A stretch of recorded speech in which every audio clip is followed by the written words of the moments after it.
kan waxaan ku dhuftay account information halkan waxaad tegaysaa start waxaa oranaysaa window dabeed settings ayaad oranaysaa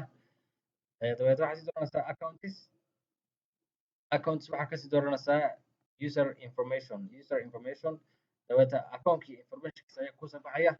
dabeed haddaa u baahan tahay inaad sawirka bedeshid waxaa oranaysaa browse for one ayaa ku dhufanaysaa browse for one halkaas ayaa sawirka dooranaysaa okay any picture ayaa dooranaysaa adigu aad jeceshahay okay markaa sawir dooratid aad ku dhufatid waxaa oranaysaa choose picture ayaa kusii dhufanaysaa okay automatically sawirkii hore oo ka qaadmaya meesha kii cusba ayaa soo gelaya okay marka saasaa loo bedelaa user account-iga sawirka